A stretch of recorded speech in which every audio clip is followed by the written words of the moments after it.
నాన్న నేను ఏడవట్లేదు, అయినా నా కళ్ళలో నుండి నీళ్ళు ఎందుకు కారుతున్నాయి అని మొన్న ఒక రోజు బండి మీద వెళ్తున్నప్పుడు ముందు నుంచునున్న వాయువు నన్ను అడిగాడు. భలే మంచి క్వశ్చన్ కదా. ఎవ్రీడే సైన్స్ టాపిక్స్ లో భాగంగా ఇవాళ ఈ విషయం గురించి మనం తెలుసుకుందాం. బండి మీద వెళ్ళేటప్పుడు ఎన్నోసార్లు నా కళ్ళలో నుండి కూడా నీళ్లు కారాయి, కానీ ఎప్పుడు కూడా ఎందుకు వై అన్న సందేహం నాకు రాలేదు. అందుకే వాడు ఆ క్వశ్చన్ అడగగానే నా దగ్గర ఎగ్జాక్ట్ ఆన్సర్ లేదు, కానీ లాజికల్ గా ఏదో ఒకటి ఆలోచించి చెప్పాను. అదేంటంటే, మనం బండి మీద స్పీడ్గా వెళ్తూ ఉంటాం కదా నాన్న, అప్పుడు గాలి వచ్చి గట్టిగా మనకి తగులుతుంది. అలా తగిలినప్పుడు మన కళ్ళలో నుండి నీళ్లు కారుతాయి అని చెప్పి, నేను ఒకసారి ఇంటికి వెళ్ళగానే మళ్ళీ ఒకసారి చూస్తాను నాన్న, ఎక్కడైనా చదివి నీకు మళ్ళీ చెప్తాను అని అన్నాను. సరే అని అన్నాడు. అలా అంటూనే ఇంకో క్వశ్చన్ అడిగాడు.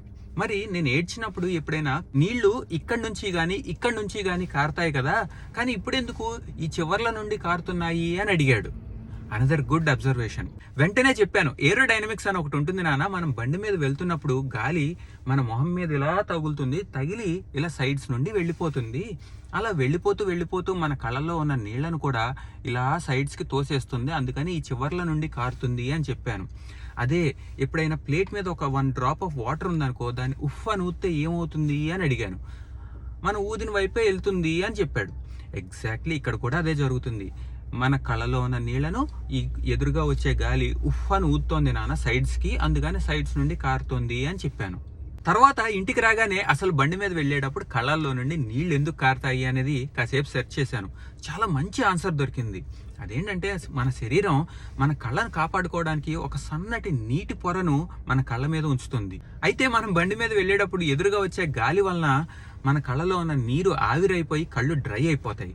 సో మన కళ్ళను కాపాడుకోవడం కోసం టియర్ గ్లాండ్స్ ఎక్స్ట్రా కన్నీళ్లను తయారు చేస్తుంది అనమాట. ఆ ఎక్సెస్ కన్నీరే ఈ సైడ్స్ నుండి కారిపోతూ ఉంటాయి. ఇల్లు తొడవగానే మనం ఏం చేస్తాం, వెంటనే ఫ్యాన్ వేస్తాం. ఎందుకు? ఆ గాలి వలన నేల త్వరగా ఆరిపోతుంది అని. బట్టలు బయట ఆరేసినప్పుడు గాలి బాగా వస్తుంది అనుకోండి, త్వరగా ఆరిపోతాయి కదా. అదే ఆ గాలి వేడి గాలి అనుకోండి, ఇంకా ఫాస్ట్గా ఆరిపోతాయి. సో ఇప్పుడు మీకు ఒక క్వశ్చన్, మనం బండి మీద బయటికి వెళ్ళేటప్పుడు బయట ఎండగా ఉందనుకోండి, అప్పుడు కన్నీళ్ళు ఎక్కువ వస్తాయా? లేదా ఎండగా లేకుండా చల్లగా ఉందనుకోండి, అప్పుడు కన్నీళ్ళు ఎక్కువ వస్తాయా? చూసారా, పిల్లలు వాళ్ళ చుట్టూ జరుగుతున్న విషయాలను ఎంత బాగా అబ్జర్వ్ చేస్తారో. వాళ్ళు అడిగే ప్రతి క్వశ్చన్ కూడా వ్యాలిడే. ప్రతి క్వశ్చన్కి మనం ఎలాగైనా ఆన్సర్ చెప్పి తీరాలి.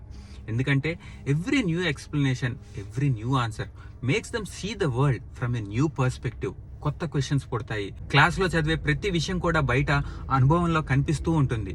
అందుకే పిల్లలు ఏదైనా క్వశ్చన్ అడగగానే మనకి ఆన్సర్ తెలియకపోతే ఎలాగైనా తెలుసుకుందాం, నేర్చుకుందాం, వాళ్ళకి నేర్పిద్దాం.